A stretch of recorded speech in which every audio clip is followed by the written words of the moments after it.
Are we ready?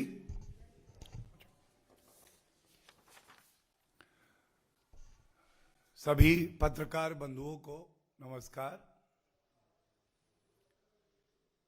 ये press वार्ता जो है एक पुस्तक का लेखन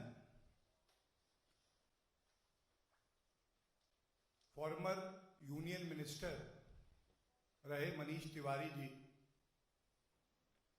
उस पर है।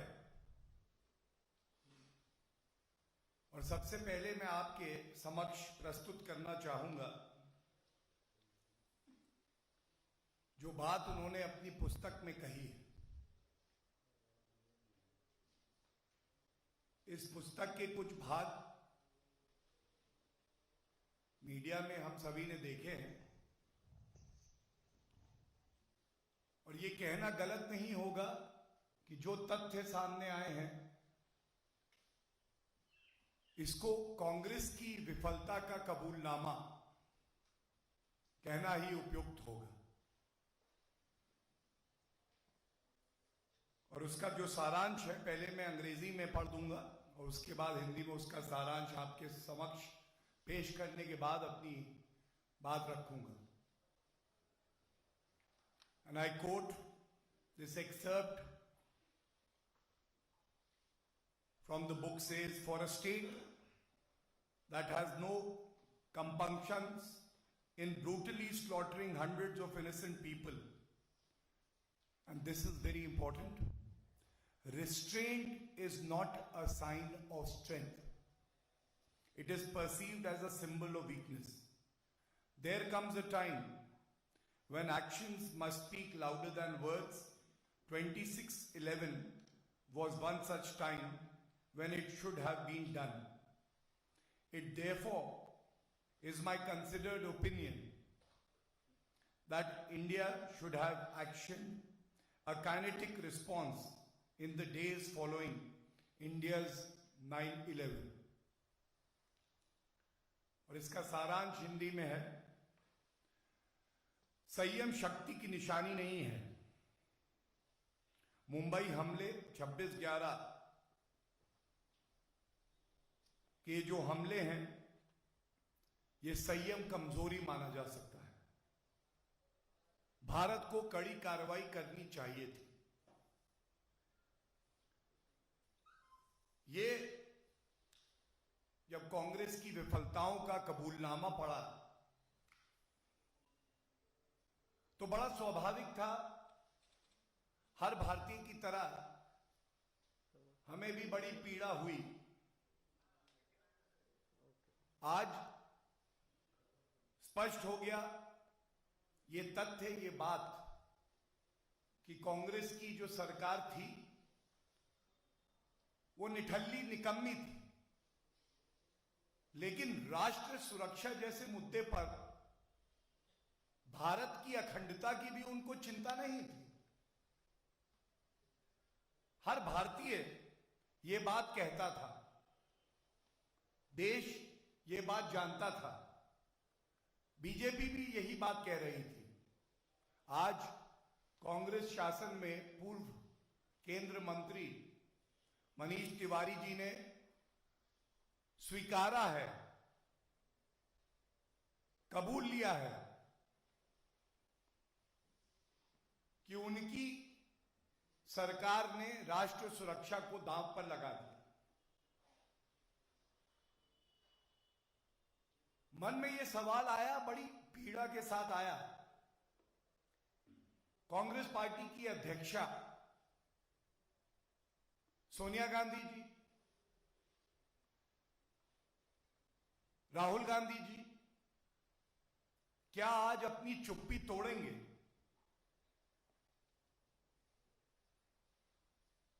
ये सवाल भारतीय जनता पार्टी इसलिए उठा रही है क्योंकि देश के लिए इन सवालों के उत्तर जानना आवश्यक है। सोनिया गांधी जी, हमारा प्रश्न है आपसे ये अनुमति और खुली छूट भारत की वीर सेना को क्यों नहीं दी गई? और जब ये सवाल उठा रहा हूं तो एक टिप्पणी हमारी ही सेना के तत्कालीन air chief marshal Fali Homi Major ji की मैं जरूर आपके समक्ष रखूंगा। उनका वक्तव्य है कि surgical strike was an opportunity lost and we didn't make use of it. हमारी वीर सेना पूर्व प्रधानमंत्री मनमोहन सिंह जी से अनुमति मांग रही थी कि पाकिस्तान की क्या हैसियत, हम उनको सबक सिखाएंगे। लेकिन ऐसा क्यों हुआ सोनिया गांधी जी? हमारी वीर सेना को, जिसका लोहा पूरे विश्व में हर कोई मानता है, यह अनुमति नहीं दी गई। और भारत में क्या बदलाव आया है, यह बात भी आपके समक्ष जरूर रखूंगा। श्री नरेंद्र मोदी जी के नेतृत्व में सबसे बड़ा बदलाव है कि पूरे देश की भावनाओं का सम्मान करते हुए श्री नरेंद्र मोदी जी ने पुलवामा हमले के बाद हमारी वीर सेना को खुला हाथ दिया। उसका परिणाम आप सबके समक्ष है। बालाकोट एयर स्ट्राइक हुई, पाकिस्तान को घुस के ठोका, बताया कि भारत की ताकत क्या है, बताया हमारी सेना कितनी वीर है। भारत की तरफ बुरी नजर उठाओगे तो तुम्हें बख्शा नहीं जाएगा। लेकिन यह अनुमति मुंबई आतंकी हमलों के बाद क्यों नहीं दी गई? यह तो आज कांग्रेस के पूर्व मंत्री खुद कह रहे हैं। दूसरा सवाल मन में आता है कि जो पुलिसकर्मी थे, जिन्होंने सर्वोच्च बलिदान हमारे देश की सुरक्षा के लिए दिया, भारतवासियों के लिए दिया, जो एनएसजी कमांडो शहीद हो गए, आपने उनकी कुर्बानी को भी अपमानित किया। और ये इकलौता वाक्य जो है, इसमें इतनी ताकत है कि सोनिया गांधी जी, आपकी ये सहूलियत की जो राजनीति है, उसको छोड़कर देश को आपको ये बताना होगा कि ऐसी कौन सी दोस्ती, ऐसा कौन सा विशेष प्रेम आपका पाकिस्तान के प्रति है कि आपने और पूर्व प्रधानमंत्री मनमोहन सिंह जी ने यह अनुमति हमारी वीर सेना को नहीं दी। या फिर यह कहें कि कहीं ऐसा तो नहीं है कि आपको हमारी वीर सेना पे भरोसा नहीं था।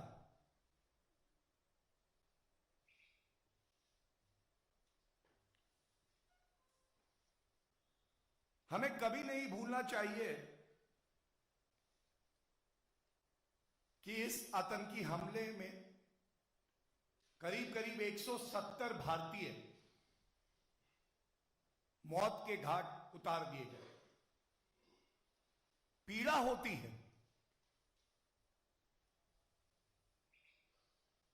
और संवेदनशीलता देखिए। यह बात याद आती है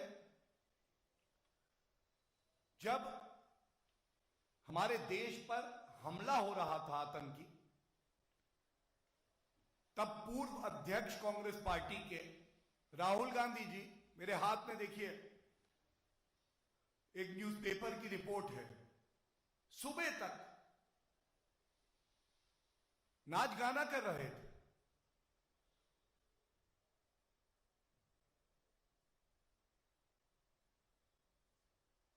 एक तरफ उम्मीद की जाती है कि प्रभु कभी ना करे कि हमारे देश पे ऐसा आतंकी हमला हो, लेकिन अगर कोई प्रयास भी करे तो देश के प्रधानमंत्री और देश के गृह मंत्री सुरक्षा कवच बन के सामने खड़े हो जाते, जैसा अब हमने मोदी जी की सरकार में देखा है। लेकिन बड़े पीड़ा से मैं कहता हूं,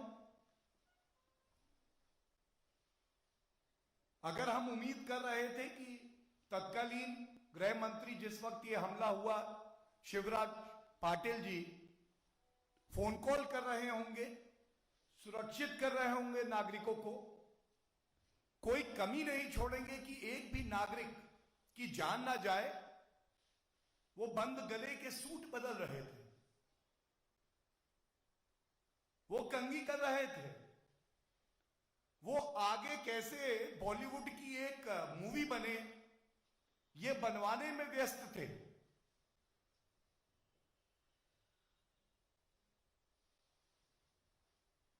और सबसे ज्यादा दुख की बात इसमें यह है, ये जो कबूलनामा आ गया है, पाकिस्तान को सबक सिखाना था, लेकिन कांग्रेस का तो कोई और निशाना था। निशाना हमारे भारतीय नागरिक, हिंदू टेरर का आविष्कार कर दिया जाता है। नहीं नहीं, पाकिस्तान कभी ऐसा नहीं कर सकता, यह सोच कांग्रेस की थी। यह तो हिंदू आतंकवाद है। सैम पित्रोदा बयान देते हैं, नहीं नहीं, कुछ लोग आतंकी हो सकते हैं पाकिस्तान में, लेकिन इसके लिए पूरे मुल्क को कह देना कि वो आतंकी है गलत होगा। ये सारे जो मैंने आपको उदाहरण दिए, इसकी एक वजह है, और ये वजह ये है कि अभी कुछ ही दिन पहले सिद्धू जी ने कह दिया इमरान खान तो हमारा बड़ा भाई है। आज देश पूछ रहा है, आपका बड़ा भाई इमरान खान है तो हम भारतीय क्या हैं? राहुल गांधी जी, हम पराए हैं, हम अपने नहीं हैं। जो सर्वोच्च बलिदान हमारे सैनिकों ने दिया, पुलिसकर्मियों ने दिया, एनएसजी कमांडोज ने दिया है, उनका बदला पाकिस्तान से लेने में आप असमर्थ क्यों रहे? क्या ऐसी मजबूरियां थी? क्यों बेवफा हो गए आप?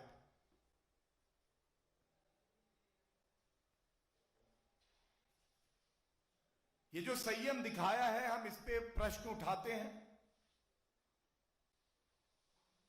कोई कार्रवाई नहीं हुई, हम इस पे प्रश्न उठाते हैं। और ठीक है, ये पूरा भारत जानता है कि पॉलिसी पैरालिसिस, नीतियों पे फैसले लेने में लकवा मारा हुआ था आपको, ये हम जानते हैं। लेकिन जब देश की अखंडता की बात आए, राष्ट्र सुरक्षा की बात आए, तो आप चादर तान के कैसे सो सकते थे? और बड़े गर्व से मैं एक बात कहूंगा, श्री नरेंद्र मोदी जी के नेतृत्व में भारत ने दिखाया है कि भारत की शक्ति क्या है, सेना पर विश्वास करना क्या होता है, और हमारी वीर सेना की ताकत क्या है। याद करिए, पाकिस्तान ने उरी का हमला किया, क्या भारत चुप रहा? क्या भारत की सेना को खुली छूट नहीं दी गई? उरी सेना के बाद करारा थप्पड़ पाकिस्तान को पड़ता है सर्जिकल स्ट्राइक होती। पुलवामा हमला, हर भारतीय की आंखों में आंसू थे। यही कांग्रेस कह रही थी, this is home grown terrorism. 56 inch की छाती कहां है? और हमारी वीर सेना ने फिर से दिखाया कि पाकिस्तान को करारा जवाब देने में वो सक्षम है। बालाकोट एयर स्ट्राइक,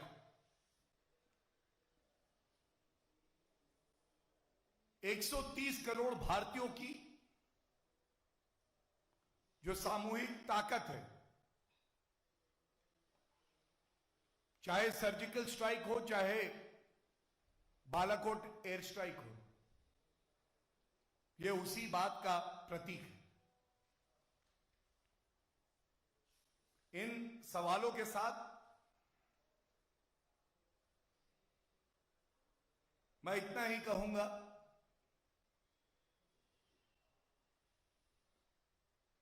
कि एक बहुत बड़ा पाप कांग्रेस पार्टी ने हमारे शूरवीरों के बलिदान का अपमान करते हुए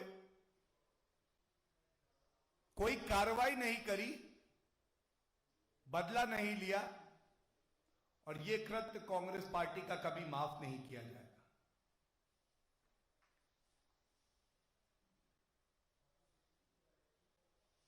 इन सारे कांग्रेस के कुकर्मों के चर्चे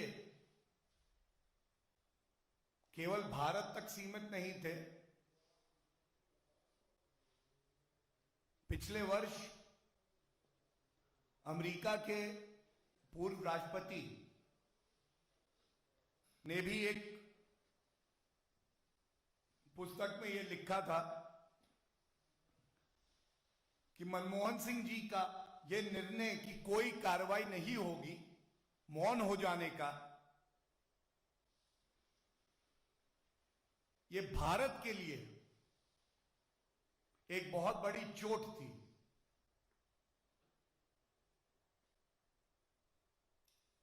इन सवालों के साथ, इस उम्मीद से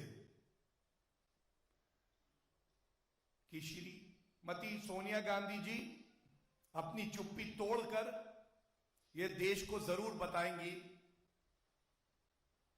कि जब भारत की वीर सेना तैयार थी मजबूत जवाबी कार्रवाई करने के लिए, तो उनको क्यों रोका गया। धन्यवाद।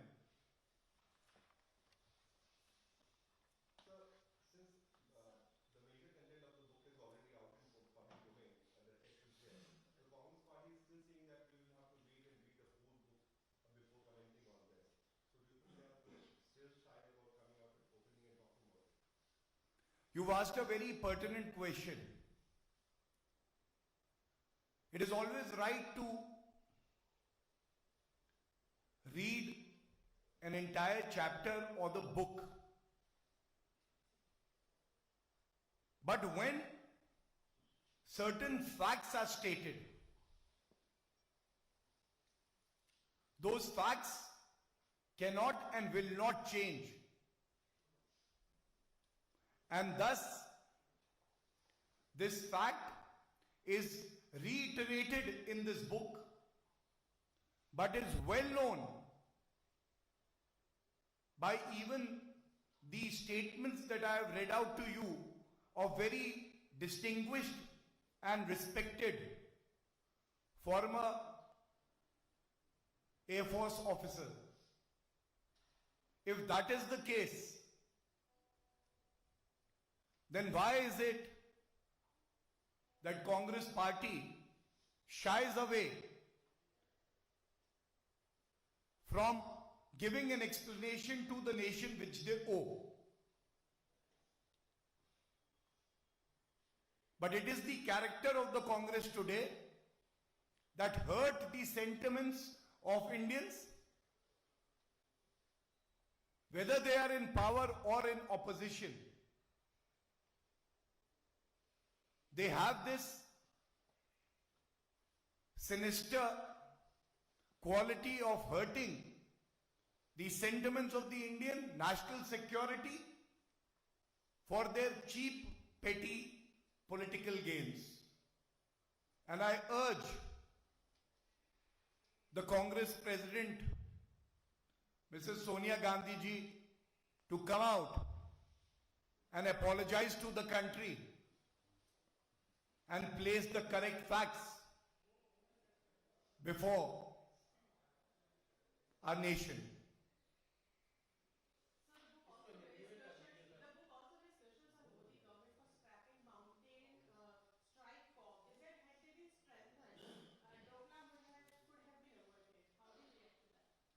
Thank you for asking me that question. I react to it by facts, by truth, by commitment to the country.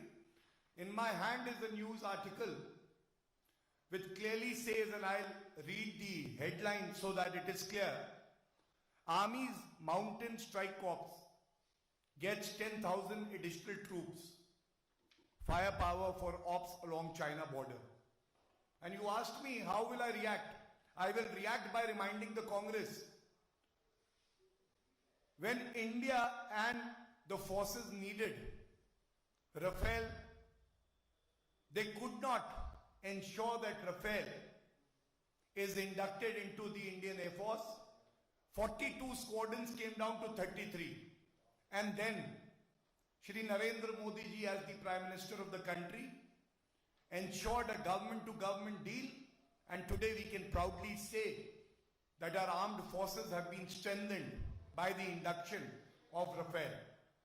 And I also add to that, who ensured the Chinooks, the Apache? China also has been shown its rightful place.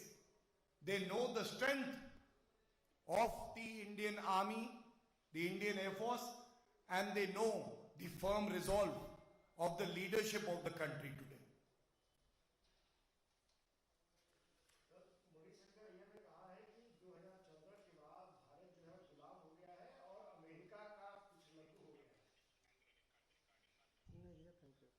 देखिए, पिछलग्गू होने के बारे में जब आप कहते हैं तो मणिशंकर अय्यर को बहुत पता होगा, क्योंकि कोई लोग बताते हैं कि जो पूंछ पाकिस्तान से आती है उसके पिछलग्गू कोई है तो मणिशंकर अय्यर है। और भारत जो है पूरे विश्व को नेतृत्व प्रदान कर रहा है। श्री नरेंद्र मोदी जी जब दिशा दिखाते हैं तो पूरा विश्व उन्हें सुनता है। इस बात का हमें गर्व है। हो सकता है कि कांग्रेस हेडक्वार्टर में धुआं ही धुआं हो, जलन का, नफरत का, लेकिन इसका कोई इलाज दिखाई नहीं पड़ रहा। Thank you everyone for coming. I am grateful.